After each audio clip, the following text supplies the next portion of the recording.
నువ్వు ముందు పరిచయం చేసి నువ్వు చెప్పాలనేది చెప్పి మన పార్టీ గత అనేక సంవత్సరాలుగా మన ప్రియతమ భరతమాత ముద్దుబిడ్డ శ్రీ అంబేద్కర్ గారి యొక్క సామాజిక సమరసత ఉత్సవాల పేరుతో వారి యొక్క జయంతి కార్యక్రమాలని అనేక సంవత్సరాల నుంచి జరుపుకుంటూ ఉన్నాం. అయితే శ్రీ అటల్ బిహారీ వాజ్పేయి గారు వారు ప్రధానమంత్రిగా ఉన్నటువంటి సందర్భంలో ఏ రాజ్యాంగబద్ధంగా మనకి ఇచ్చినటువంటి రిజర్వేషన్స్ ఏదైతే ఉన్నాయో ఆ రిజర్వేషన్స్ని మరొక 10 సంవత్సరాలు కూడా ఆయన టైంలో పొడిగించడం జరిగింది. అదే రకంగా ఉద్యోగస్తులకి ప్రమోషన్స్లో కూడా రిజర్వేషన్స్ ఇచ్చినటువంటి ఘనత శ్రీ అటల్ బిహారీ వాజ్పేయి గారికి దక్కింది. అంతేకాదు అంబేద్కర్ యొక్క చిత్రపటాన్ని అప్పటిదాకా పార్లమెంట్లో ఆవిష్కరించినటువంటి ఒక రోజుల్లో మన యొక్క ప్రభుత్వం, మన యొక్క మద్దతు ప్రభుత్వం ద్వారా విపి సింగ్ ప్రభుత్వం ద్వారా కూడా ఆ కార్యక్రమాన్ని మనం తీసుకోవడం జరిగింది.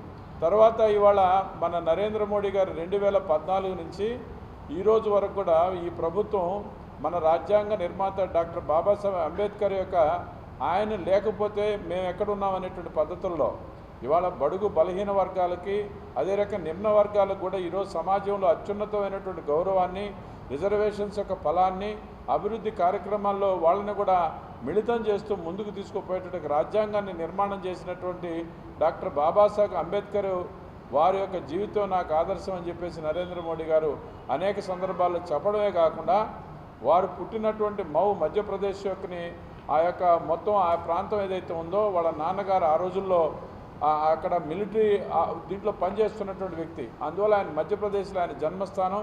దాన్ని కూడా మధ్యప్రదేశ్ బీజేపీ ప్రభుత్వం ద్వారా ఆ ప్రాంతాన్ని అభివృద్ధి చేసి అక్కడ కూడా ఆయనకు సంబంధించినటువంటి అనేక అవశేషాలని అక్కడ ప్రదర్శనగా పెట్టడం జరిగింది. అదే రకంగా మహారాష్ట్రలో ఆయన పోరాటం చేసినటువంటి ఆ ప్రాంతాల్లో కూడా మహారాష్ట్ర ప్రభుత్వం ద్వారా దాన్ని కొనిపించడం జరిగింది. ఎక్కడైతే బిజినెస్ ఎకనామిక్స్ స్కూల్స్లో లండన్లో ఆయన చదువుకున్నాడో దాన్ని ప్రపంచవ్యాప్తంగా కూడా ఒక మ్యూజియం నిర్మాణం చేయడం, ఇలా 5 పంచతీర్థాలుగా ఆయన పెట్టి ఈ ప్రభుత్వం అనేటువంటిది మన అంబేద్కర్ గారి యొక్క ఆశయాల్ని మనం అమలు చేస్తూ ముందుకు పోతున్నాం. ఆ క్రమంలో ఇవాళ భారతీయ జనతా పార్టీ అన్ని ప్రాంతాల్లో, అన్ని రాష్ట్రాల్లో 31 రాష్ట్రాల్లో కూడా పార్టీ తరఫున కానీ ప్రభుత్వం కానీ ఈ అంబేద్కర్ వారోత్సవాలు జరుపుకుంటుంది. ఆ రకంగా అనేక సంవత్సరాల నుంచి కూడా చేస్తూ ఉన్నాం.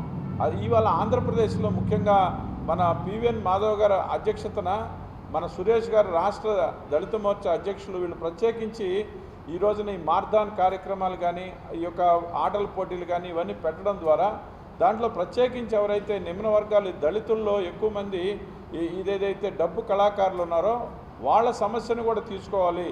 సమాజంలో ఎక్కడైతే మోస్ట్ బ్యాక్వర్డ్ క్లాసెస్ అదే రకంగా ఇంకా దళితులు ఇంకా వెనకబడినటువంటి వాళ్ళు అక్కడ ఉన్నటువంటి వృత్తి కళాకారులను కూడా మనం ముందుకు తీసుకురావాలనే ఉద్దేశంతో అనేక రకాల మంచి కార్యక్రమాలు కూడా వాళ్ళు తీసుకురావడం జరిగింది.